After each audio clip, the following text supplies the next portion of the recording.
podcast is part of the Sports Social Podcast Network.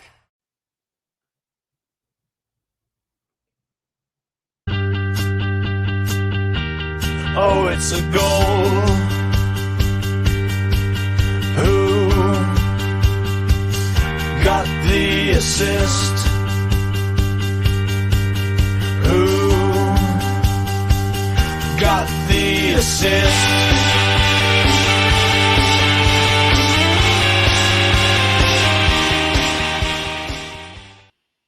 Hello.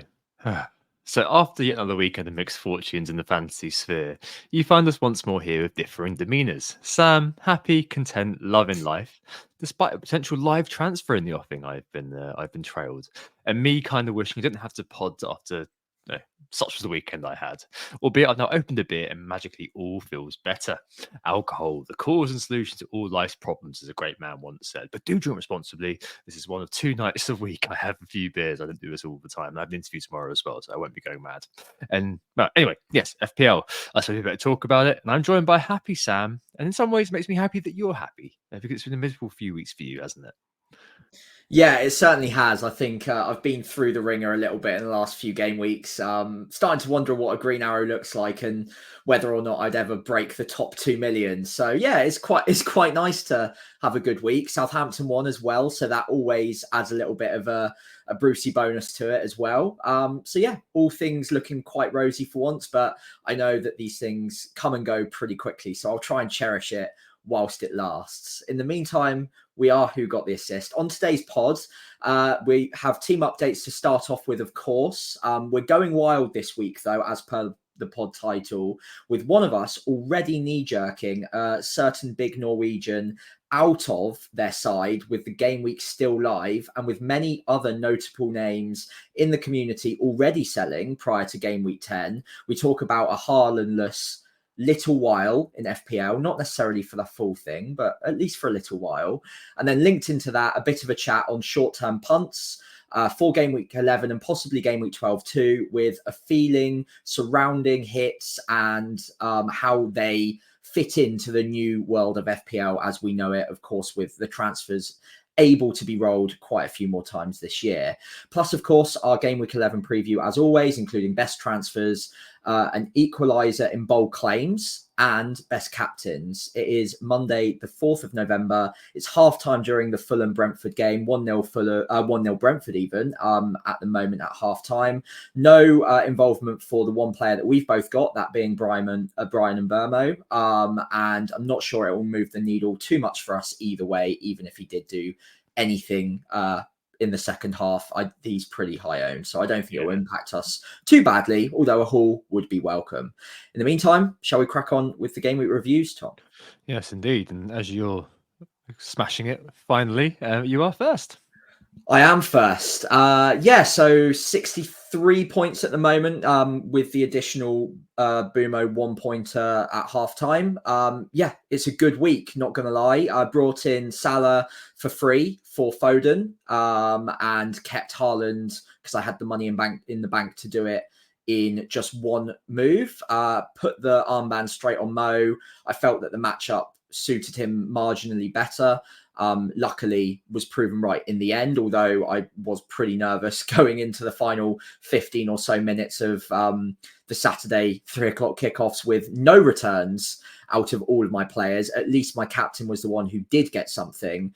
Although I have to admit, at the end of Saturday, I wasn't exactly feeling great about things. One returner in my entire lineup at that point. Felt like there were a lot of issues, and Calvert-Lewin yet again stinking up everything, coming off early and earlier each week now as well. Needs to be a player I definitely need to get rid of sooner rather than later. But then it was all about Sunday and the triple up of Spurs and Villa, mids and attackers in my side. Johnson, Rodgers and Solanke all did the business. Solanke in particular was phenomenal. 2 massive chances, one very neatly tucked away chipped finish over Martinez. and I was one happy camper all of a sudden. So yeah, very happy with them. Really did the business for me. 62 points overall going into tonight. And I think I've pretty much halved my rank from 2.7 to about 1.35. So yeah, very happy. Even with Semenyo on my bench for a 10-pointer, he's obviously in situ, ready to come on for the good fixtures to come for Bournemouth as well. So things finally starting to look a little bit nicer overall. Yep, yet more proof we are not part of the cartel, having not got the news that Lewis was going to be benched. Yeah, you've got bench pain. I've got bench pain. I had Leif Davis who were popping up with the goal, a 10-pointer. Yeah, it just wasn't going to happen. My week was literally Brennan Johnson scoring and Rodgers scoring. That was it. The rest of it was just a total car crash. Really, 37 I'm on now. Whatever Boomer gets later on, I think I'm down to 809k. So the downward spiral sort of continues from game week 2. I think I was near 50k, but it's just not really gone anywhere since then. And been, I don't know, I think I've been kind of, we'll talk about this a little bit actually. I've been moderately sort of aggressive throughout the year. Like I hadn't rolled a transfer up until this point and before that game week 2, but equally I've been kind of plodding along, I guess, a little bit, and it's not really done very much for me. I don't think recently. Yes, there's obviously kind of elements of bad luck, and I think that next week my squad is going to just look drastically different. Basically, those two free transfers, one of them has already been used, as Sam may have already mentioned, and we will talk about that in a minute.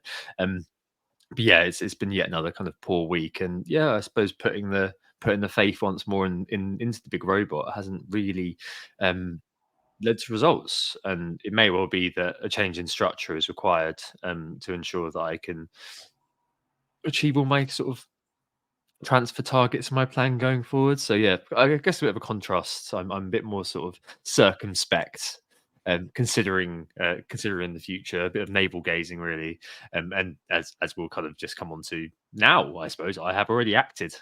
So the knee jerk comes up to the top of the podcast today, going wild without Erling Haaland. So I know those people went last week, and I know that the James Planet FPL has obviously been flying the flag for being Haaland all along. My confession is I sold him on Saturday for Cunha. Was I drunk? This is going to be the first question on many minds. No, I wasn't. I've simply had enough bad weeks, Sam. And any player with 1 goal in 5, you're likely to want to shift on, especially if it then enables a whole load of other stuff with your team. Like I mentioned last week that my setup was very much Salah or Haaland, and it kind of feels like the swing is going the other way now. And I don't know, I feel like this might be a bit of a therapy session for me, Sam. You know, you're such a wise man, especially in the ways of FPL, that I suppose hopefully you're going to make me feel a bit better, because I do have a tiny bit of seller's remorse. And obviously there's the usual caveat, he's never a bad pick, etc., and probably is kind of one of the top captaincy picks for the next 2. It definitely is. It's just that I was kind of thinking, well, all right, the pricing on the swing, which obviously shouldn't be like the biggest thing, but it just felt like for the next few weeks, I sat there, made a couple of plans on FPL.team, and going without for the upcoming run, probably up until about game week 18. So over Christmas and New Year, they've got a nice trio: Everton, Leicester, and West Ham, 18 to 20. That's probably the time when I'll look at it. But Brighton, Spurs, Liverpool, Forest, Crystal Palace, Man United, Aston Villa, none of them are bad fixtures for Haaland. But I just kind of think that I can do better in terms of my overall squad structure without him for the time being. I'm not alone in that, which obviously provides some sort of herd mentality, which is quite good. And it does, I don't know, Sam, feels the lowest sort of risk time to remove him. It feels like there's going to be a definitive switch now to Salah supremacy a little bit, especially over kind of Villa and certainly Southampton coming up next. I don't know what you think about all this, but it does kind of, I don't know, it feels like it's kind of the lowest risk time, and it does feel like whatever's happening with City, it's not quite feeding the beast in the same way. There's underlying data, sure, but there's a lot of, and James mentioned this on his pod today, lots of crosses seem to be kind of coming in as well quite a lot of the time for Haaland, and it doesn't seem to be kind of quite working for him at the moment. So I know maybe the beast is going to be unleashed against Brighton, and I don't know, that would be, I guess that would just sum up the last few weeks for me, but it does feel like the right thing to do. I'm holding back on the other two transfers because of Europe, but it felt like kind of, with the swing and kind of being committed to a plan that I liked, it felt like that was kind of the right way to go. Yeah, absolutely fair enough. And I think if I was feeling, and maybe not this week necessarily, because obviously the outcome's been quite good, but last week, certainly I was feeling the knee jerk a little bit. I wanted to rip up my side. To be honest, even on Saturday evening, I wanted to rip up my side.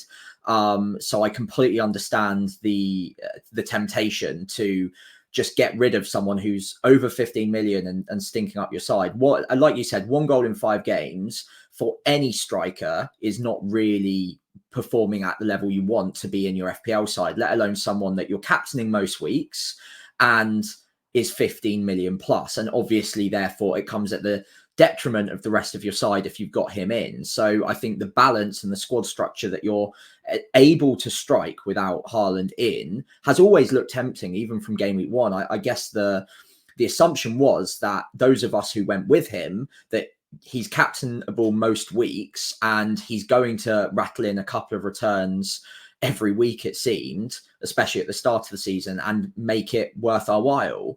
That's really dried up. It's balanced out to about what you'd expect from Haaland. That's a goal a game on average. So if he runs at that all the way through the season without any hot or cold streaks, a goal a game is probably enough to hold on to.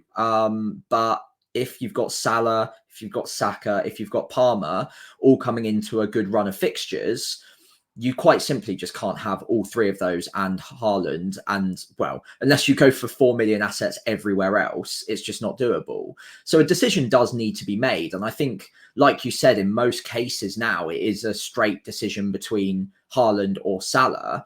And given, I don't know whether we've discussed it on this pod per se, but it's been talked about a lot, the bonus points that goal scoring midfielders are able to accumulate, especially Salah, whose chance creation is through the roof this season. He's already on 18 bonus points, which is already 3/4 of the way to his total bonus points for last season. And we're 10 games in. So I think we could be seeing some monster hauls from these midfielders, even if they get 1 return a week. We've already seen that with Salah, several double-digit returns on one return here or there as well. Palmer will be similar, got a bonus point from no returns this week. Saka would have gotten, I think it was 2 or 3 bonus points earlier on in the season. Was it against Leicester when they managed to score 4 goals? He was on 3, wasn't he? Yeah. That was it. They managed to score 4 goals, no involvement for him, and he was on for maximum bonus for a long time until the correction. So these midfielders, without necessarily doing that much in terms of attacking returns, can still get the bonus points. And I think that just swings the pendulum slightly more towards them. Now, the additional point that I'd mention in your camp is that there are more than 3 other forwards right now that you can pick from that are getting more than a goal every other game right now. And if you're spending half the price of Haaland on those forwards and bolstering elsewhere, it just makes logical sense to be looking at them and thinking, I'm kind of wasting my money here. If I've got a Chris Wood, I've got Jackson, I've got a Solanke now as well back on the menu. Cunha is going to be really popular. All of these players are banging in goals for fun right now and good on the bonus points too. A lot of them on penalties as well. You can easily build a forward line that you can trust without needing to rely on Erling Haaland. And with the fixtures to come for some of those midfielders, the captaincy is not really that much of a factor in the next few game weeks. Now, I don't know whether you want me to continue my monologue because I've been talking for quite a while, but there is an argument against all of that, which I'm a Haaland owner. I've already got Salah. So there is an argument to hold on to him for the next 2 because of the matchups, which again, cut into my monologue right now, absolutely, if you want to, and we can go into the negatives in a second. No, I definitely wouldn't be advocating selling if you've got Salah already. And I don't know, I guess every week now, I guess I suppose there was potentially a bit of exceptionalism about Haaland. Like Haaland is Haaland. In the first few weeks, you were kind of thinking, oh, he's inevitable, he's the robot. Now I suspect that there's been a bit of confidence shaken in him, and that definitely has made me kind of think, okay, maybe I can kind of take it on a little bit. As you say, there's the the underlying data which suggests one a week. Is that Yeah. possible to take on? And principally as well, it's the timing. So he's top for sales at the moment this week, so it's not like a massive movement. At the moment, it's 200,000 sales out, but I suspect that will multiply as the week goes on and people actually make their decisions. It felt like a bit of a kind of a change of wind almost. And I suppose now for me, I see him as becoming. We were saying this about Palmer a few weeks ago. Indeed, you've still got this question yourself, that he's part of the wheel of FOMO, isn't he, with the big four? The big four, of course, being Saka, Palmer, Haaland, and Salah. It's the wheel of FOMO every week. Like, are you going to get lucky and avoid the the smash from the players that you don't own? And if you're able to get 3 of them, it's just kind of which one. Because I think there was a way to get to Haaland, Saka, and Palmer for me. There was a way to get to Salah, Palmer, and Saka for me. There's no way to really put all 4 of them in, apart from if you go kind of a max differential sort of setup like we kind of sampled a couple of weeks ago. I don't know. It does feel like there's a little bit of a period now where you can take it on. It's taken me a little while, obviously, to get to that point where I feel like I can. But to your point, I wouldn't be advocating moving on for the next couple of weeks if you were in a position where you could get both Salah and Haaland anyway, like you've got. Yeah, so that's a good point. And to just wrap up my sort of pro Haaland movement, as an owner, maybe there's a bit of bias creeping in and maybe I'm being a bit stubborn, but the last 2 game weeks, he has accumulated 3.4, 3.5 XG by himself. So he has been unlucky, or unlucky, maybe not the right word, but he just hasn't been burying the chances. At least he's gotten the chances, which is more than I can say for the other 2 of my strikers over the last few weeks. So to get rid of him is always going to have risk attached to it, especially when the next 2 games, they are going to be playing against very high lines. Brighton especially, I like the look of, because Brighton will be playing at home. Dunk is out as well. And we already have seen it twice so far where Brighton have been caught on the halfway line with their high line on the spin, and players like Foden, De Bruyne, who might well be back this weekend. He's in the squad for the Champions League tomorrow. They could be back to their, or close to their creative best come the weekend. And if that's the case, if Haaland's getting the sort of XG numbers that he has in the last couple of weeks, then it's only a matter of time before he does start returning again. So yeah, like you say, it's what you do with the money. And if you've already got Salah and Haaland, I don't think there's any need to sell Haaland this week with Saka and Palmer playing each other, both decent enough defenses. I think you can probably leave it for a week. Whereas next week, Palmer runs into Leicester, Saka comes into the start of his good run of fixtures, and obviously Salah has Southampton. So I think there's a separate discussion to be made next week where it's going to be a lot more tempting for me, even with Salah, to get rid of Haaland to enable me to get towards that more premium cluster of midfielders. Whereas this week, I don't really feel any urge necessarily to get rid of Haaland to bring in someone who has either Arsenal or Chelsea to play. So yeah, I think you can hold on to him. I would expect points to come, but 15 million is a lot to be spending on a player that you might not want to even captain this week. And later on down the line is, for me anyway, almost a certain transfer out in next week ahead of game week 12, where I'll want to be getting to Palmer ASAP. Yeah, no, exactly. But I think there's always going to be a consideration to be made surrounding making sure that you can get to free. I think that's going to be the best kind of way forward. And as I said, hoping that wheel of FOMO doesn't hit you. I suppose it's always going to be a question of how you can best kind of psychologically manage it. And I don't know, I'm quite disengaged from FPL unless the chip's being played. We found that recently, and so I think that'll probably be okay. Not disengaged from FPL, but disengaged from the rough and tumble of week to week, unlike how I used to be.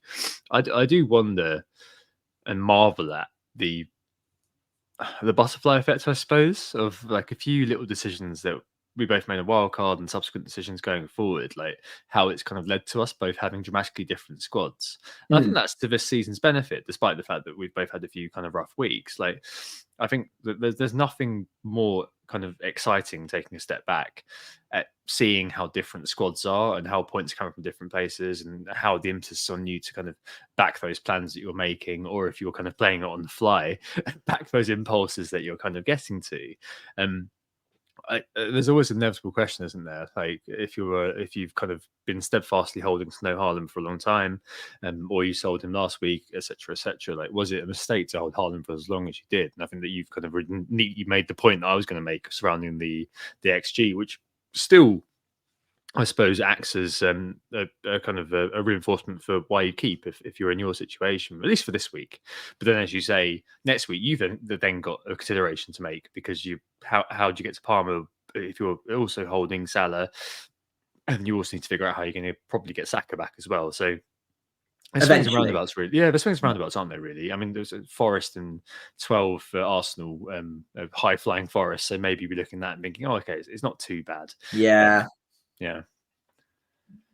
Yeah, I think with Saka, I'm less pressed to bring him back in urgently at the moment. We know how phenomenal he is, but Palmer for me is the priority. We've seen week on week the threat he poses, and the run of fixtures that Chelsea have is absolutely ridiculous after this next game is out of the way. So I think for me that's the must have next week that I'm already missing. Whereas with Saka, I would love him. Don't get me wrong. I would love the triple up of premium midfielders, but I feel like I can bide my time a little bit longer rather than taking hits to jam in all three of them at once and do some serious surgery in my squad. I think I can probably just leave it a week or two and figure out another pathway to do it without necessarily taking massive hits to do so. Yeah, and that leads us nicely actually onto the next sort of point. I think that it's always going to be potentially circumstantial, I suppose, in terms of selling Haaland. But yeah, short-term hits and short-term punts and hits in FPL 2024, 2025 with the new mechanisms of the free transfers rolling. Maybe also a failure to restrain myself in terms of making free transfers has kind of got me to this point. But yeah, just to kind of zero in on myself again, just because I love talking about myself. Salah in is one option. I don't think I'll be doing this, but you could also, and someone suggested to me earlier on, I could go for Son for a 1 week captain, type of transfer, and go to Salah for Southampton in 12. I know we always say sort of a plan for the longer term, but I mean, is there any headroom in this sort of thing nowadays, Sam? Like, it does seem that these sorts of more wacky, potentially in the past frowned upon maneuvers are becoming a little bit more popular, just to kind of play the game week in front of you more than ever before. Not that we're saying that we never would have done in the past, but especially if you've got more free transfers available, maybe not looking so much at me actually for this, because my free transfers are quite restricted. But if you are sat on kind of 3, 4, 5 free transfers right now, use your wild card, but you've got quite a kind of decently serviceable team, you've got a fair bit of money. Do you reckon there's a bit of scope for this week buying a Son, and we'll come back to this in captains as well, but buying a Son or maybe captaining a Son if you've bought him in, just for 1 week almost, and then maybe looking to pivot to a Salah or maybe a Saka next week? So generally speaking, about the wider point, I think what we've already seen this season is if you're willing to take a bit of short-term pain and roll the transfers when your team isn't ideal, you can kind of use that banked extra transfer, a couple of transfers in a week where you think there is high upside on picks that may be a little bit unfashionable in any other week. You've kind of got that opportunity up your sleeve where others just won't be able to get there. And right now you're in a position where you could maybe take a 1 week punt on Son if you wanted to. So I really like that. I can talk from my own experience. A couple of weeks ago, it doesn't always work out the way you want it to. No. I brought in Foden and Son for free transfers. I had 3 frees and used 2 of them on them, and it did not work out in any way as planned. Now, obviously, Son had the second goal taken away from him, or the assist taken away from him, whatever it was, which didn't help. But it does also go the other way. And if you're using free transfers, it can leave you in a bit of a sticky scenario if you're not careful. So future planning, even when you've got the spare free transfers, is still crucial. And I think one thing to note this season, I think we all get quite excited by the idea that you can roll up to 4 or 5 free transfers if you're disciplined, we still get the same amount of free transfers this season. Like overall, we still get the same amount. You don't get any extras this year. You get your 37 frees as well as your wild card, as well as your free hit. I might be getting the maths wrong slightly there, but the difference to last season isn't any greater. We haven't got more free transfers to use. It's just about the benefit you get if you are able to stay disciplined or have a great side for a couple of game weeks to roll the transfers and therefore attack more aggressively later on down the line. The net transfers you're still able to use to impact on your team are exactly the same as they've always been. So we'll get on to sort of the hit discussion, of course, in a second, but that is just a note to say that it's not just wild season where we can just make all the transfers we want and we'll just get replenished with 3 or 4 free transfers in a couple of weeks. You do need to still kind of earn those transfers by being disciplined, by making smart moves and therefore avoiding moves in following game weeks. And that's a situation I've got myself into where I'd love an extra free transfer this week because it means that I could get rid of Calvert-Lewin without committing to a hit next week. And obviously I don't have that ability now because I've spent a few weeks ago where I probably didn't really need to. So that does happen. Now, in terms of Son himself, the upsides there, Ipswich is a great fixture, home game on pens. I would say if I had the spare free transfers, I'd be maybe a little tempted, but given his fitness concerns at the moment and the way Spurs are sharing around the goals, I personally don't think I'd go there now. If I only had a couple of free transfers, let's say, if I had 4 or 5, then I would be much more tempted. But again, like I said, you don't get extra free transfers and that could impact you down the line.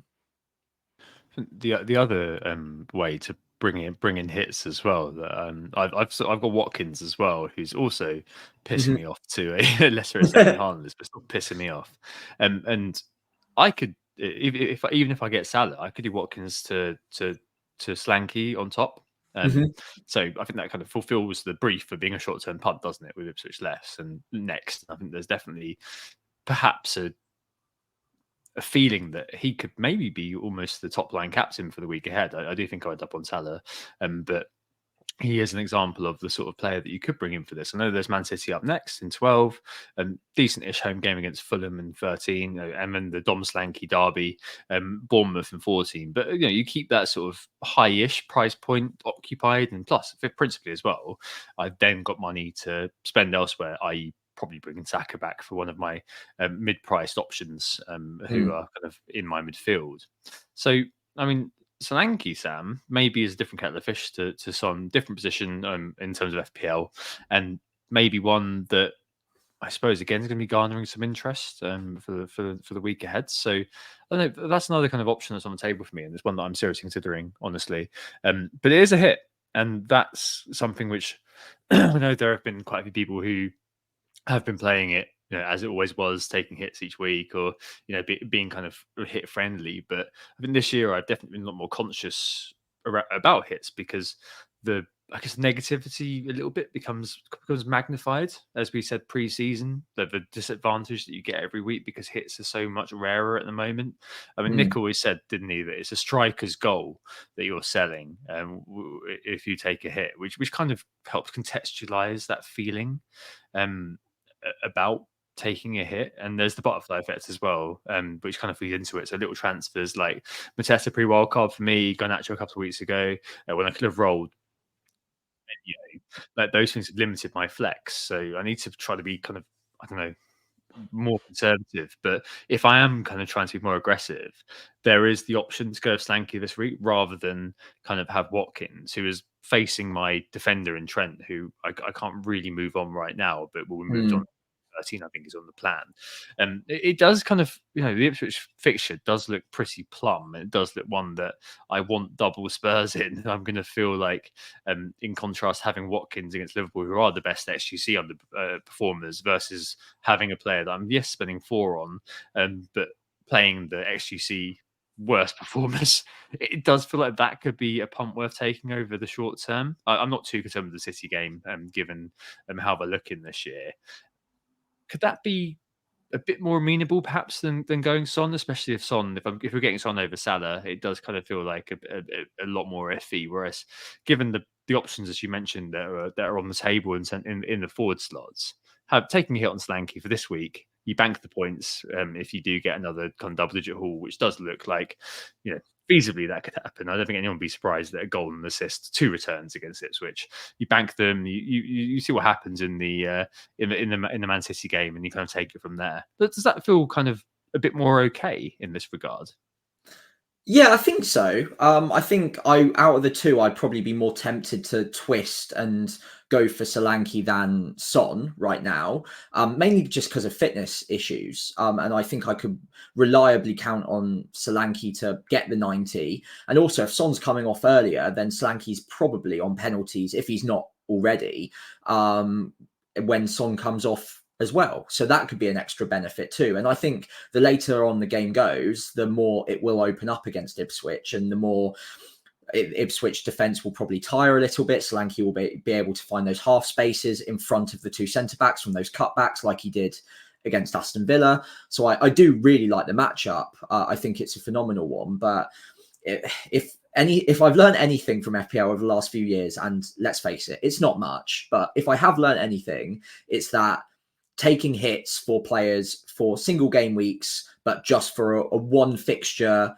focus, it just doesn't ever really seem to work out for me. And that might just be my personal experience, but I feel like you're putting so much pressure on that one fixture to go exactly as you want it to, when on average, even if he gets 1 return, like you say, it's a striker's goal if you're taking a hit, and it might be something that kind of forces you down another pathway that you don't want to otherwise go down. I think it can be quite difficult to kind of map out all of those different possibilities.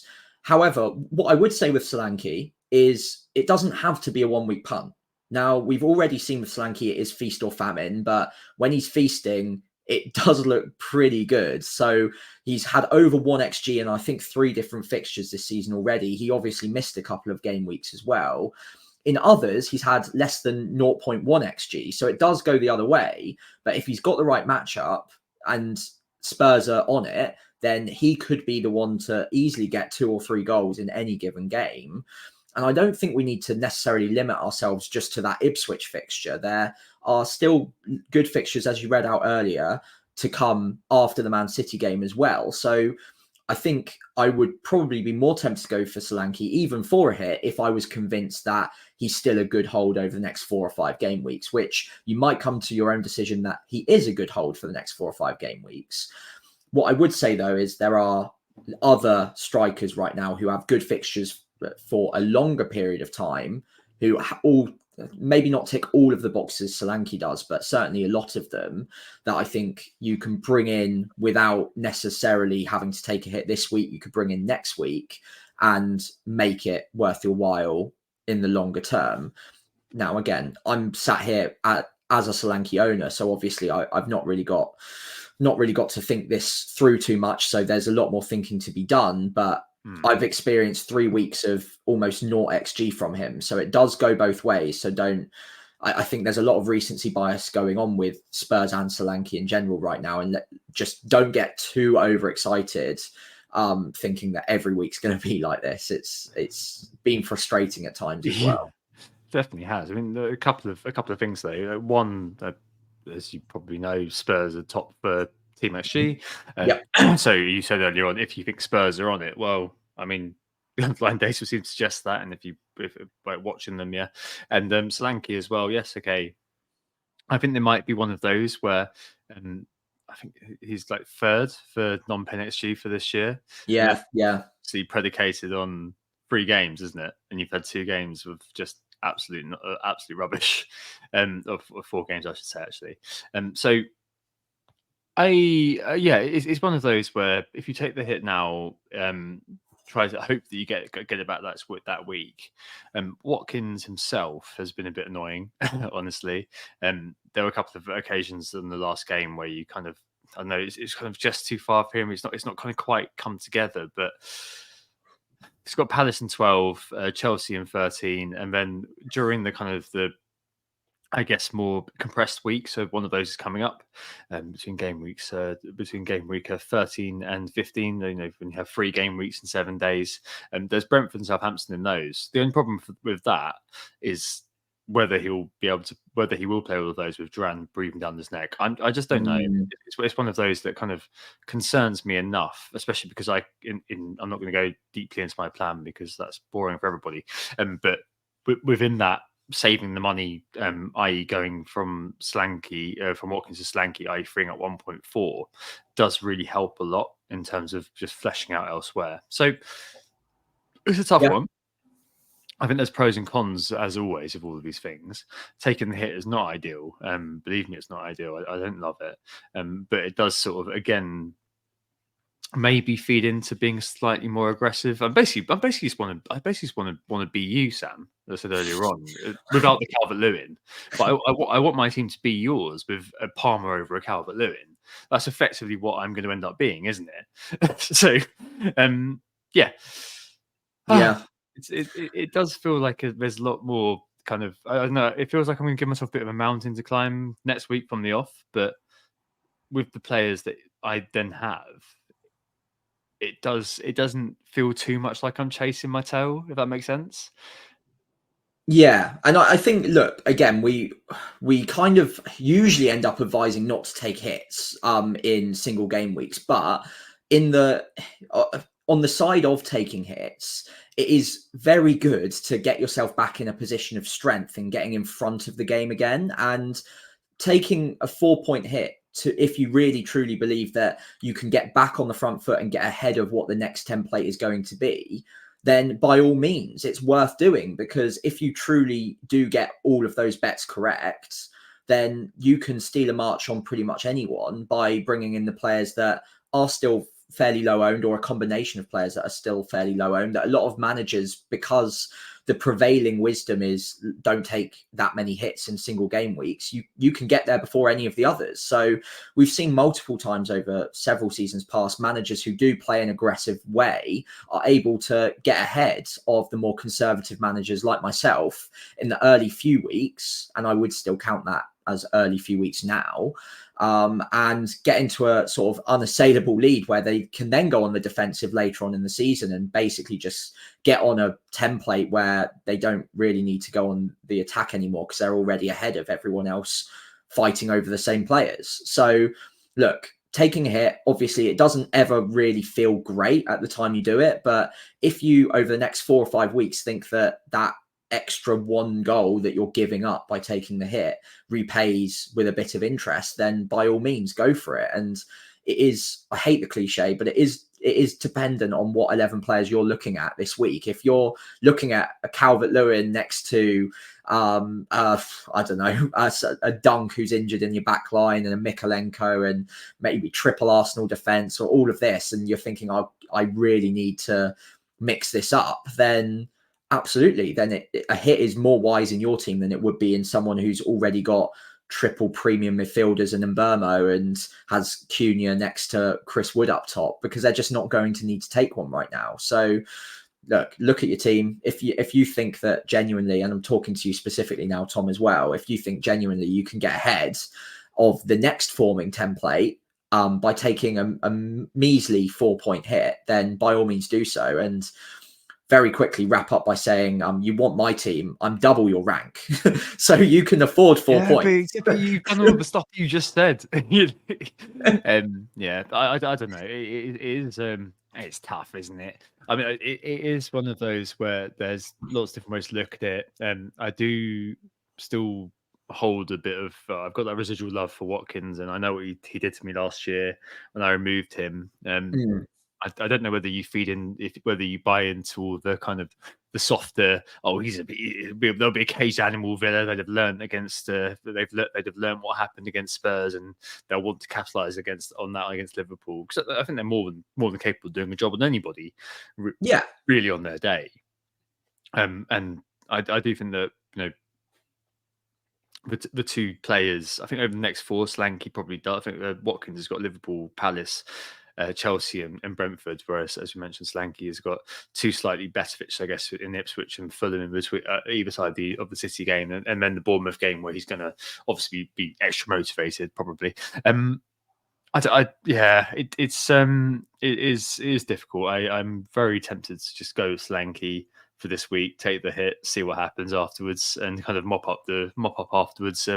With having a bit more extra money to then bring Saka in with less worries, and that's kind of where I am right now. But we'll see by Friday. It's definitely I think I'm kind of definitely on getting Salah in and captaining. I don't think I'd be getting Son, for example. But beyond that, it's a real toss up whether I do a let's take the hit or not this week. It's probably yeah. It could just completely be one of those things, as you said, which does sort of slightly just makes you feel better, doesn't it? If it does if you do go off one week, if you do set up your team up, take a change, make a big change, and you kind of get the positive benefits of that. Suddenly you kind of feel a bit better about FPL, and suddenly you feel a little bit more sort of confidence in the decisions you're making and the approach that you're taking and the plan that you've put together, which is kind of what potentially is how I want to be doing it. So maybe a bit more aggression, but we shall see. I like it. Yeah, exactly. All right. Can you move us on to the game week ahead? Of course we can. So we've already looked at the knee jerk. So obviously Haaland out rather, being the knee jerk on the cards for this week. I won't myself be going there. Tom already has, of course, and I think one of the key transfers in, and we'll move to the best transfers now, will be no doubt Dominic Solanke. Otherwise, we're looking at Matheus Cunha as well, who has a fantastic matchup this week against my beloved Southampton. And has looked pretty decent overall this season. Now, obviously, there's an anti-argument against Cunha, which will be that Wolves have been a bit naff so far this season and haven't really been up to much. In fact, still haven't won a league game this year, I don't believe, and haven't won in a long time. But the data for Cunha is actually pretty good. The bonus points, a bit like Salah, are ridiculously good. If he gets a return, he's very likely to be in the bonus points very quickly, as we saw in game week 10, as I'm sure we'll see in the next few game weeks. And the run ahead is absolutely exceptional as well. So a bit of a cut price option up front that ticks a lot of the boxes. And I can completely see why a lot of managers are going there this week. What do you think of that? Well, I bought Cunha. So there you go. I'm all in. No, so a player who, given how shocking Wolves' fixture run was, is 8th for bonus overall for players. As it obviously just shows what he can do. I know the Above Average Boys pointed out that he forward getting bonus after getting just an assist is really difficult this year, and has been previous years as well. And I know he's essentially Wolves' number 10, but the routes to points, I suppose, and being on penalties too, is sort of draws me in a little bit. Like, I know, as you've referenced, Wolves haven't been the greatest, but equally, I mean, they've scored in pretty much every game, haven't they? They've played this year. In terms of that very, very complex metric, goals scored, they're actually mid-table for this season. So it's not the case. Yeah, I mean, I'm not interested in Night Nori, for example. I've got zero. I haven't really got much interest in backing that defense, and a lot of defensive points do come from the clean sheet. So I wouldn't be doing that. But offensively, despite everything else that's going on, I'm more than okay with those fixtures that you referenced. Having a bit of a punt on Cunha at that price and hoping he does become the next Chris Wood. That's kind of what I'm hoping. Yeah, I think the odds are good. A remontada, and hope, if there's two ways you could go, Sam. He could be Chris Wood or he could be Calvert-Lewin.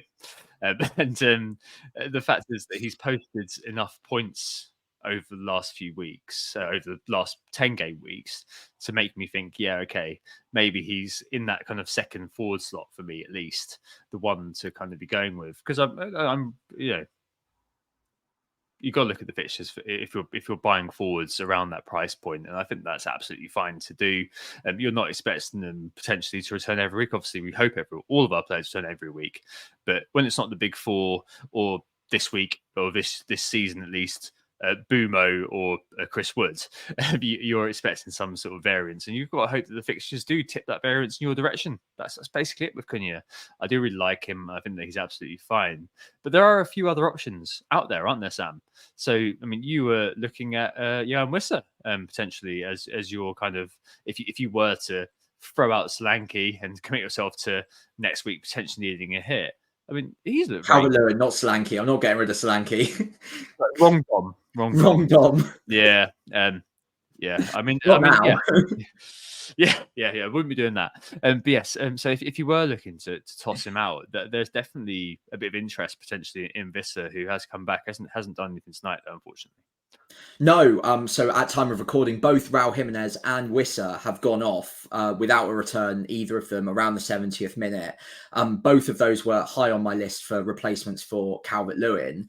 I think if I had the money spare or a couple of free transfers to kind of make the money spare, I would go Cunha, no doubt whatsoever. I prefer him over both of those options because, again, like you say, there are just so many routes to points. He's so talismanic for their side, or sort of, can you be beta talismanic? It's kind of alongside Fran Larson, like they just seem to farm everything. And even if he's the one creating, if he's getting bonus for it as well, I'm pretty happy with that. Yeah, co-talisman, yeah. Yeah, co-talisman. I love that. So I'm very happy with him. It's just I don't have the money to get there. So I was looking at Wisser or Jimenez. I was kind of using tonight as a bit of a scouting mission, which is why I mentioned to you that I would be keen on making that move tonight in case there was some sort of price movement. And then I would be locked out of getting at least Wisser. I think Jimenez I can just about get to if there is a little wiggle in the prices tonight. But neither of them have really done much tonight. So I might need to have a bit more time to think that through. And maybe it means that neither will change in price too much either. One way or the other, though, Calvert-Lewin has got to go. He is just awful. And whilst the data XG wise is actually better than Cunha so far, there's one key point that I'd like to raise at this juncture. And that is that Cunha is good at football.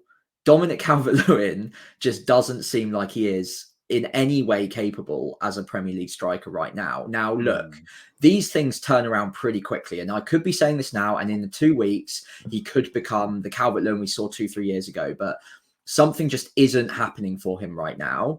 And Beto came off the bench against us, instantly made an impact. Obviously, there was the offside goal, which he took really well, broke the line well as well, was very, very close to being played on. And also, just before we scored our what ended up being winner, he hit the crossbar from a really good chance as well. But I don't think that would make me less interested in Beto if I was Dyche. I'd almost be more keen that he's getting in those areas, getting the chances, and obviously the well-taken goal that was offside after scoring the week previous as well will be very encouraging. So I do think that there's a very real chance that Calvert-Lewin comes out of the starting lineup against West Ham and Beto comes in, which makes it quite a good jumping off point for me and any remaining Calvert-Lewin survivors. Are there any? I don't think there are. Or if there are, then I need some sort of support group set up for it. Probably aren't saying anything, are they? Let's be fair. Just crying. I'm the only one still talking about him. But I need to move off of him to someone. And the problem I've got is I've only got the one free transfer, and I wanted ideally to roll it this week so I could do the Palmer Haaland switch for free. So if I make a move this week, it's basically for a hit. Because I need to make 3 moves in the next 2 weeks.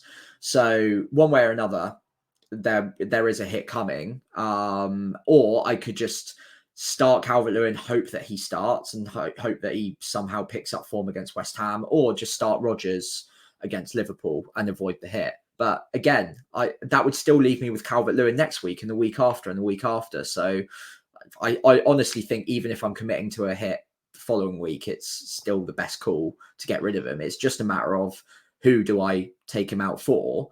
Possibly even someone like Danny Welbeck or João Pedro if he's been fit. Strand Larson as well. Strand Larson, yeah, good shout. Didn't really Yeah, know. Yeah, didn't really think about that. I don't yeah. love the data on Strand Larson though. I must No, say it's not no, great. I He is agree. overperforming. I really wish I had the money for Cunha. I'd massively prefer that. But yeah, there Yeah, are options for sure, there are. and lots to consider. Maybe even Evan Nilsson as I think well. Evan Nilsson would be the only one that I'd also mention, but you own Semenyo, so you're probably I less likely do. to want to go there. Plus, he Um, gets taken off early quite a he lot. does, he does. He's got that sort of X starts thing about him rather than X mins, doesn't he? Yeah. But I mean, so one big chance missed, one chance scored. I think it was against City. He did look pretty dangerous. Oh yeah, Obviously he looks good. Yeah. first season in the Premier League and all that sort of thing. Coincidentally, he's actually got exactly the same XGI per 90 as Calvert-Lewin does. But his underlying data is over the last kind of few years in terms of the FBref kind of scouting report, which I was looking at earlier on today. It was all pretty good. It was all pretty sort of exciting. And at Porto as well, he performed pretty strongly. So I mean, it's one of those where you can probably, for you in your case, I'd maybe just kind of put my faith in the fixtures engendering form with a Strand Larson. Maybe I do think Cunha's got those route to points, but it looks like he's sort of playing the João Pedro sort of role a little bit, where he's kind of the number 10-ish, the 9.5, I suppose, is how you might want to put it. Whereas I don't know, it does sort of feel like Strand Larson's going to be getting on the end of those. So I don't mind this. The fixtures for them do run out on game week 14, so does feel like a bit of a shorter term one. Whereas Strand Larson or a Cunha, like I've gone with, you can kind of be happy, kind of stick with them until Boxing Day, I think it is, or maybe even all the way up until the New Year, because I think Boxing Day they've got, I think it's United, then they got, I think, Spurs, and then I'm pretty sure it's Nottingham Forest after that. So it's not awful. It's not awful. It really is not awful. Yeah, Welbeck absolutely fine as well. I mean, we've got Man City next, so if you can kind of hide, everyone scores against them though. It's fine. Exactly, you're right. And if you because I think Bryson going to a really good run of fixtures as well. So maybe someone like João Pedro is back on the list again. Yeah, he's back in training. Yeah, so game week 12 to 19 to end of the year, they've got another good run.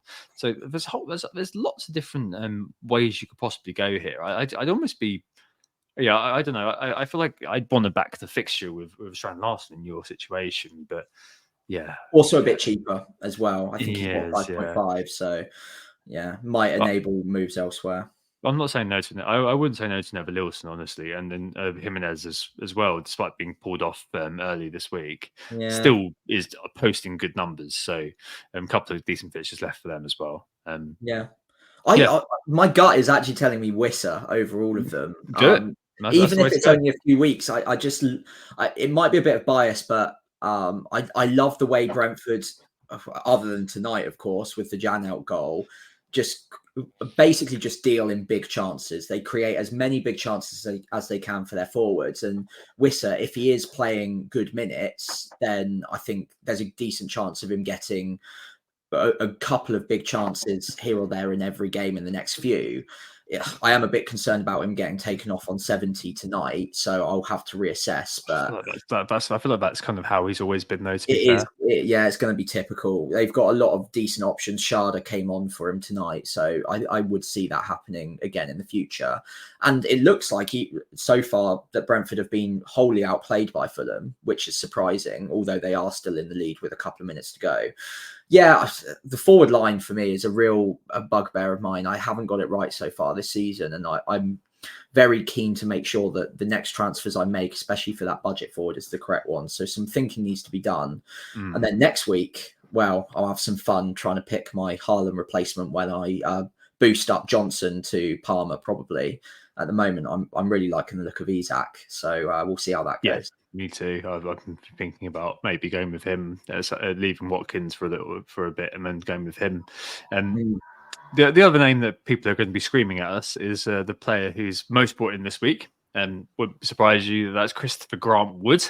And Grant's the middle name. Wow. Yeah, 230,000 transfers in for Wood, over 200,000 transfers out for Haaland. So I don't know, maybe we're switching around there.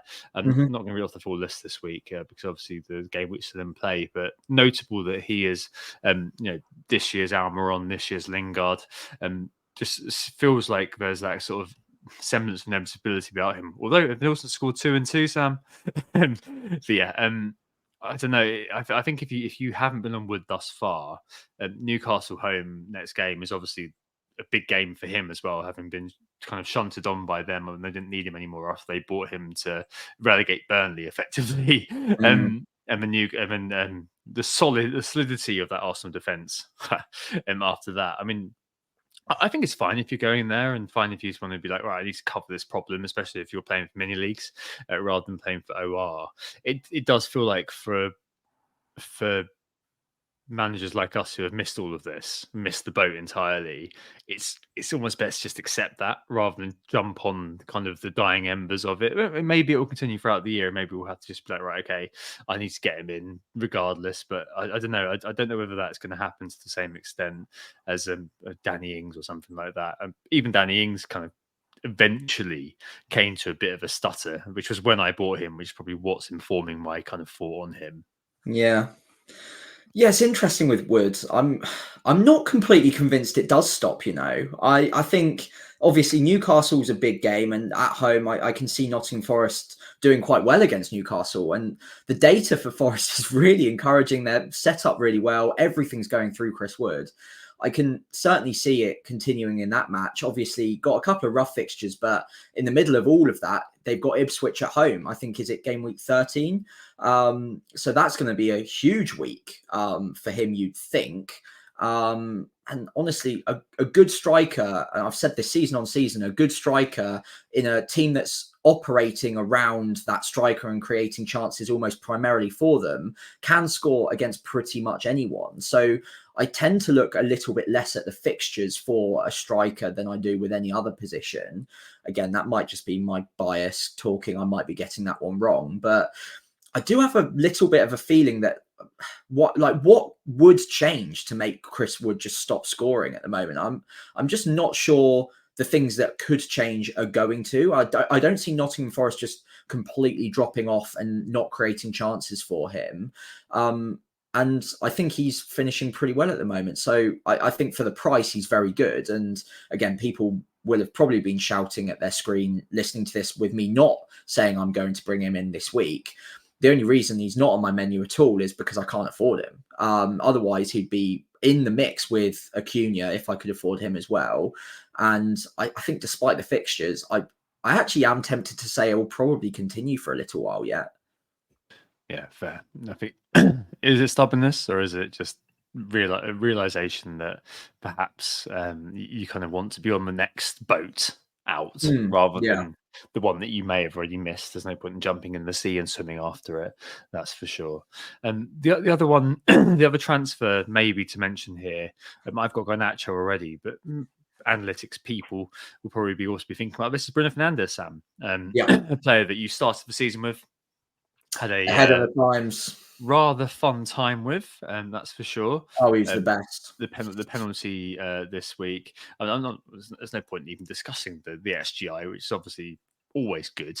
But the penalty this week was obviously a bit of relief for embattled analytics managers who are about to have takeoff after review, which coincidentally tells me the moves that I wanted to make has been good ones this week. So hey, sign me up, lads. Yeah, I mean, if you are kind of looking to make a midfield move this week for whatever reason, Sam, would you be considering Fernandes with Leicester, Ipswich under the new manager, and then Everton the next three? Yes, I would if it didn't impact my plans to get towards someone I deem more important, like a Palmer or a Saka in the next few weeks. If using that extra transfer on a midfield spot, and midfield spots are precious this season because there are so many high performers in there, if I felt that buying him this week would impact on my ability to get to Palmer next week in my specific scenario, then I would probably just avoid, because whilst, again, I'm probably hotter on Bruno than most. I've started the season with him. I do quite like him. He has undeniably had the impact of a team around him that just aren't able to finish their dinner. So he can create all the chances he likes. If the strikers aren't burying the chances he creates for them, then there's not really much he can do. And whilst he got a high XG this week, a lot of that was on the penalty, or at least over half of it was on the penalty. So I don't want to just get carried away on this sort of new manager bounce theme. There will be a bit of a bounce, but again, they're going to end up playing a new system. So whether that impacts Bruno negatively or not, we'll have to wait and see. I would assume that he's a quality operator and he'll still do all right no matter the system. But I think unless I had several free transfers spare and it didn't impact on my other moves, I would probably just give it an avoid, as tempting as it is, because the fixtures are great. But yeah, I think I've been, maybe just because I was burned too recently. Maybe that's the reason. That could easily be it. I'll be coming at that fresh. But yeah, I mean, there's definitely a world where I was kind of, before I decided on a slightly more aggressive path, where I was looking this week at doing Watkins to Cunha and then doing Garnacho to Bruno. I still quite like it. Like, Bruno is conceivably a bit like Watkins, but like Trent, like a pseudo premium or a cut price premium, however you want to put it. One of those players who could threaten the wheel of FOMO later on in the season, especially if Moram comes in and does the job. I think, despite him having a bit of a stinker of performance, Garnacho, I think I'm kind of obliged to just kind of stick him there and see what happens. I wouldn't be surprised if in game week 12 that Amorim comes in and just kind of thinks, okay, not really for me, given how Garnacho does have a few sort of issues. United fans aren't liking him at all at the moment, are they? No. I think I'll leave him for Leicester. Hope that the fact that he was pulled by that Rashford was pulled by Van Nistelrooy over him is a good sign, and kind of see what happens there. I mean, it won't take, but United fans being United fans, if Garnacho scores next game, that'll all be forgotten. So, hey, there we go. All right, cool. Bold claims this week, Sam. Quite a lot going on, isn't there? There's another point that's an equal. Another point on the board. Yeah, we're doing well this season. We're getting bold claims left, right, and centre. So I've got an equaliser. Spurs Villa. I think got you a point last year with a 5-goal plus for this exact bold claim, and it secured me a point as well in the last few minutes. And I have to say, coming out of that game, I couldn't have been much happier in any given way, because all of the goals were scored by my players in that game, which is, bar the Maddison one, but Solanke assisted that as well. So it all worked out rather nicely for me. So 4-1 Spurs, 5 goals plus, bold claim check. Absolutely fine. Great. Very nice. What's the opposite of a happiness hedge? Depression hedge. Happiness multiplier, as I word before last week. Okay, yeah. With Haaland Hattie versus Bournemouth. Obviously, it didn't happen. So no points for me.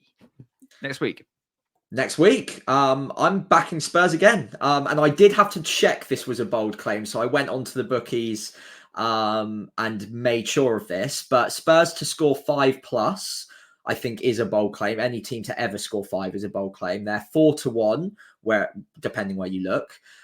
So I think that's bold enough, and I'm kind of backing them to not do a Spurs and not be Spursy this week. So I think they're brilliant so far from an attacking point of view this season. Ipswich are very poor defensively, and I think that there's kind of nothing really stopping them from putting them to the sword this week. So fingers crossed. So bye Solanke, Tom. Okay. All right. Thanks, mate. Cheers. Right. See you this week. Excellent. I'm going for, having looked through the fixtures, only 1 clean sheet this week. I was doing I play a price prediction game with a few of my friends, a score prediction game with a few of my friends every week. And this is one of those rare weeks where I was struggling to find a clean sheet. In fact, I think I've said no clean sheets in that.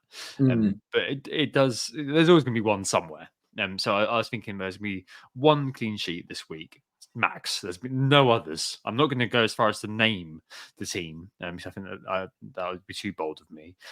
But I think this is a roster of fixtures. Lots of teams who are quote unquote in form playing each other. Lots of teams that could hurt the other in terms of their kind of their game plan, manager, etc., that'll make this week probably quite goal friendly, and also reflected in your bold claim. So yeah, only one clean sheet this week. Any less, any more, I don't get the point. But hey, there we go. I like it. Yeah, I really like. You put this in before I did, so I obviously got a little heads up that you picked this, and I was a bit jealous. I thought it was a good one. So yeah, fingers crossed for both of us, but certainly for you as well, there, Tom. Cool. All right. Wow, so there's a lot of action going on in the in the game at the moment. Yeah. Last minute winner it seems for Wilson. So that's 2 in the last couple of minutes. Wilson brace. Yeah. Yeah. Wow. Oh, poor Flecken owners. So best captain for the week going forward. Awful lot going on, depending on your team composition, whatever's going on with you. I think that simply there's a bit of a effective ownership swing, I'd say, behind Salah. And as mentioned earlier on, in terms of me selling Haaland, it does feel like a week to go against Haaland. I don't know if the effective ownership is going to get below 100%, but I do feel like you're kind of looking at maybe for you, Sam, Palmer levels. Going forward with Haaland, if the sell-off 200,000, so we're at 200,000 sales by Monday, I wonder whether that would at least kind of get 2x, so to maybe 400,000 sales. So especially in the engaged slots, especially with a lot of the big voices having sold off Haaland because they're not in the same good position you are in with having both players. It does feel like kind of going with a informed Salah who does seem to be kind of hoovering up the bonus as well when he does score, in contrast to how he used to be. It kind of feels like that's kind of the vogue captain. Although Son, who we've got in the image on YouTube, and also Slanky, as we've mentioned, both are also kind of quite decent picks. So yeah, quite a lot on the table. Palmer having the Arsenal game probably rules him out, but you've got smaller options as well around. So you probably aren't going to be backing Cunha against Southampton, are you? You're not going to be backing the Wolves player probably. If you do own Bruno Fernandes, this could be a really cool week for you. All it'll take is a penalty. The goal involvement underlying is there. There's a lot going on, isn't there? Yeah, tons. I really like this week for captaincy because there are legitimate options all across the board. I think the first like when I put the armband on anyone at the start of the week, as we always do in our bus teams, it immediately went to Haaland, and maybe that's just a gut thing, but I do really like the matchup against Brighton, even away from home. I think if anything, that might actually favour them because Brighton will have to come out a little bit and not sit back necessarily. I do quite like the Haaland shout, even with people selling him, almost especially because people are selling him. So yeah, like that. Love Salah always. At home is never a bad shout. Villa obviously just shipped 4 goals to Spurs and will have midweek football, as will Liverpool, but Liverpool have been doing that for many, many years now and have a deeper squad. So you'd imagine they can cope with that fairly well, and Villa might be a little bit on the back foot after a pretty tough couple of days, a couple of weeks even. So I do like that matchup. And as we've already discussed, Salah, all he really needs is one return and he could easily be on for a double-digit haul. So I think the floor is a bit higher for Salah than it is for Haaland. I think with Haaland, you need to expect big points. You need to expect multiple returns to make him a good or a better captaincy shout than the other two. Son fits into the camp with Salah, maybe with the asterisk of minutes being a slight issue. And I do quite like Solanke as well. But I think right now my gut is telling me very marginally Haaland over Salah. But that one could easily go down to the wire for me at the moment. And I'm definitely not committing and locking into Haaland right now. Yeah, no, I feel you. It's one of those where, like, I think if you do own Haaland now and you're still kind of thinking about it, when you get to the end of the week, you'll be thinking, right, okay, one last ride sort of thing. And I think it's absolutely fine to go with it for the reasons that you detailed there, Sam. What a Brighton for XGC. I've got a feeling that they're not doing particularly well. Like I feel like they're in the bottom sort of quarter for SGC. And what the type of chances as well? Yeah. like missing dunk and all that sort of thing. So I think that's absolutely fine, honestly. I do think the effective ownership will probably swing Salah's way, as I've said, but there's definitely kind of options on the board. And if you are following up your bold claim, Sam, like a Solanke, maybe not a Johnson. I feel like he gets kind of one chance a game. He's that sort of character. Those sort of the ceiling is probably 9 or 10 for Johnson. Obviously, I'm hoping that I'm wrong, but he does feel like that kind of guy where he gets 3 big chances a game and scores 1, despite the online data always being quite outrageous. But if you do own Son, and I think that this is a really good week to go for that. There are quite a few people who benched him the week he missed and are still kind of holding him now. And with Richarlison injured, I think that could be quite a good one. Yeah, it is very close this week. I feel like the polls and the EO will probably kind of lurch towards Salah given the consistency. But yeah, it's one of those where I think there's definitely going to be a bit of a split pin, which is always my favourite. These are my favourite weeks until it doesn't go your way. Yeah. important asterisk on that assertion. Yeah, for sure. And I think another big factor here is the midweek football for basically all of these players. Definitely. Maybe the decision gets made for us during the week. But yeah, at the moment, love the fact that there's going to be a massive divide out there, and I don't think there's going to be one outstanding captain that everyone's going to be picking. So yeah, it could be a very interesting week for a bit of variance in the community. Yeah, looking forward to it. God, imagine if there's a big injury as well midweek. I mean, that would kind of upend everything, wouldn't it? Yeah. And that was kind of why I was okay with going with Acuna, but there was no way in hell I was going to confirm like Salah as well on top of that. Like, it wouldn't take very much for everything to be thrown into disarray. Even if I have 2, if I won through transfer, there's no way I've done anything. But with 2, you kind of feel a bit better. If you've got 3, 4, 5, then yeah, just go to your heart's content. Let's move on to the teams for this week. And you are first. I'm first up. Yep. So having said all of that, apparently my bus team captain right now is Salah. So shows what I know about my own team and how set my decision is. That will flip-flop throughout the week, I'm sure. Latest screenshot is on Mo, of course. I do have double Arsenal defence. I think this is the final week where I really don't like that. And then after that, I'm really crossing my fingers that they turn it around. I don't think it's worth a free transfer for me, again, because I think there are bigger issues in my side. I'm just going to have to hold and hope that they turn it around soon.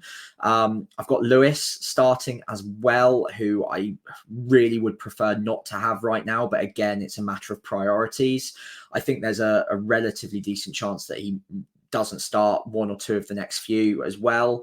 Mikalenko away at West Ham could easily come on for him this week, and I wouldn't mind too much. I would have to try and find out whether I think Lewis is starting before swapping them over. Triple Spurs against Ipswich obviously was a prime reason for me bringing in Johnson and Porro a few weeks ago. So really hoping for big things in that game, as my bold claim suggests. Semenyo comes off my bench. Really happy to own him for the next few weeks. Looks like a great set of fixtures, and Semenyo's been excellent. And then we move into the forward line where Calvert-Lewin is still stinking up my side. So we'll probably need to get rid of him. I could theoretically put him on my bench and just start Rodgers, but I think it's time, and I think that I just need to get rid of him. So I need to make a decision who it's going to be for. Yeah. Who knows? Could be anyone at this point, but my options are fairly limited because of price. They are. It does feel like you've got kind of Strand Larson, or you've got Evan Nilsson, but you've got Semenyo. So are you going to be doing both? Yeah. Jimenez. Yeah, I don't mind Vissa, but that's a time limited option. So you've got to go kind of to game week 14 and figure out what you're going to do there and how you're going to get there. I mean, admittedly, because you've got Rodgers still hanging around, you're probably going to be okay to just deal with that, because it does get a bit better, doesn't it, for Villa in not very long. I think it's game week 14 actually, paradoxically, when they play Brentford, and things are better for them. So yeah, I think you might be all right. And Rodgers got a tap in, didn't he, this weekend? So is it gonna? Yeah. It's not so much the player, is it? Cool. Yeah, I think you're looking good. You're looking good. It's usually you've got a bit more of a captain conundrum than I do. Yeah, that'll be the big one. So if you're watching on YouTube, I must apologise. I need to hire a graphic designer. Is there one around, Sam? Do you know one? Maybe I might know one or Yeah, two. yeah. Yeah. I've put a rather an elegant crop of my intended transfers in alongside what I've actually got here. So at the moment, I obviously don't have. It feels like a wild card, doesn't it? I don't have Salah in right now. I don't have Slanky in right now, as I've discussed. Wait until Europe's done, as you've astutely pointed out. In goal, I might actually play Fabianski this week over Raya, Sam, just because I've got Yeah, Palmer as well. I mean, Palmer did for have a sure. bit of has a knock for some reason. I watched most of that game at my. Admittedly, I was at the in-laws, so I wasn't kind of. I was also attempting to be a good son-in-law, so I wasn't being too. I wasn't kind of just watching it and it was rapt attention, but I didn't see anything that I think it's suggested. right at the end, and I think it's going to Right. be Oh, okay. oh yeah, it must have been right. It must have been when the fireworks started. Okay, fine. So hopefully he'll be all right. But yeah, having double Arsenal defense against Palmer does feel like I want to find a way to not kind of go all in on that one. Mhm. So maybe I'll play Fabianski. Who knows? Might get some saves. We'll see. He's Everton. Calvert-Lewin scoring goals. Nah, I'm probably all right, aren't I? So yeah, I might give Yeah, you're Fabianski a run out fine. this week. So then Trent, yeah, it is what it is. I know that there's definitely a bit of unrest about Trent here. I think he's going to stay until game week 13, and then I think after that becomes a bit of a cash cow, a bit of a piggy bank for moving on. Play Gabriel, of course, big games, could score a goal. I've also got the Rico Lewis issue. I've got Mikalenko too. If I'm playing Fabianski, do I want both Mikalenko and Fabianski in the same game? 0-0. Don't know. Yeah, hoping for 0-0. Or there's Leif Davis, but against Spurs, I don't think that Ipswich are going to be able to put up anything more than a feeble resistance to Spurs at the moment. So there's no way I'm playing Leif Davis. So I think Rico Lewis, because I haven't got any other City players, feels like kind of the least worst option almost. Got Garnacho, which is lovely. Got Johnson, who's currently the Busting captain. Love So it. Love it. Do it. if anything does happen to be this week, it's Johnson who ends up being my captain. But hey, there we go. Obviously the big Spumo and Palmer. Rogers at the moment, I think that he would be the full guy for Salah because Garnacho's got good fixtures for the next three. Need to see what happens next. It's probably potentially actually quite close between Garnacho and Rogers who goes, but I feel like with the fixture on hand for Garnacho, it's difficult to get rid of him, but that'll go to the wire. If I do get some news, if I'm worried about X-Mins, I don't know. Yeah, I'd be a little concerned, maybe. So I don't know. I could end up actually moving the Garnacho to Salah. We'll see, but it's just one of those two. And then Watkins could well go for Slanky.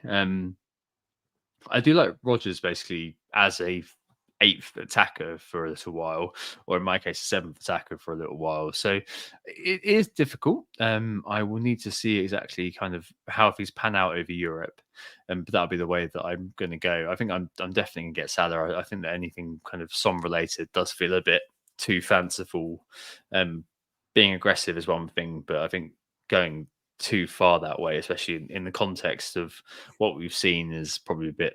I don't know. It feels a bit wild, but yeah, -4 is definitely on the table for me this week. So one of Garnacho or Rogers out for Slanky for Salah, and then Watkins out for Slanky does feel like the way I go. I don't think I'd ever kind of do just Watkins for Slanky and see what happens elsewhere. I feel like that's kind of. I might as well just go with Salah and try to keep it simple. Now I've kind of gone down this path. I feel like if I start getting more complicated, then things start to become things can unravel even more quickly than they may already will. And you want Salah long term, right? So yeah, if you want him long term, you might as well get him done sooner rather than later and just get closer to the team you ideally want to have over the next 7, 8, 9 game weeks. So yeah, I think if you're ever going to take the hit, do it sooner rather than later. It gives you much longer for it to pay off. Yeah, I feel like that's the way. Definitely, I'll definitely be getting Salah. I think it's just I need to make a decision on. It just looks so tasty, doesn't it? Having a player against Leicester at home. Yeah, it's an opportunity that they were absolutely awful. I was like, I literally volunteers to do childcare during the United Chelsea game, and I said that me and my father-in-law would watch that together, just because it was such a terrible game when neither team wanted to score. I don't know whether that will continue into the Leicester game. I'm sure it won't. 5 goals against Leicester's B team. Don't know if the A team are going to want revenge, but we'll need to see. But after that, I think Garnacho is definitely a risk. But maybe I think because I spent the bloody transfers to get him in, I should probably try to give him a few weeks at least, and hope that Amorim does see enough about him to keep him there. Yeah. Cool. All right. Any other business this week? I don't think so. I think that probably wraps us up for now. Full time in the Fulham game. Obviously, they turned it around, so that was interesting to see whilst we were streaming. Any Harry Wilson owners out there will be cheering, though I don't think there are too many of you. The one person, Harry Wilson's relative somewhere, probably. But yeah, in the meantime, thank you all so much for listening. We have been, as always, Who Got the Assist. You can find us on X at WGTA_FPL or myself at FPL Pricey, and on Instagram or Threads at WGTA.FPL. Again, I'm just FPL Pricey on there. If you did enjoy the stream, then please do consider giving us a follow on those social channels, or giving the pod a 5-star rating wherever you're listening. And if you're watching along on YouTube, then leaving a like and subscribing to us would be greatly appreciated as well. All of those things really do help us out. Lovely stuff. I hope you enjoyed the pod. I hope you think about potentially going wild in FPL if wild is just selling Haaland. We'll be back next week for our traditional zoomed out international break pod. We were hoping to get a guest on, but sadly they had to pull out. So we're working on it. I hope we give you something interesting, no doubt. Anyway, when we speak again, I'm off to play Dragon Age Veilguard now. So yeah, the pod you may hear won't not be as well edited as normal. But anyway, see you very, very soon. Oh, it's a goal. Who got the assist? Who got the assist?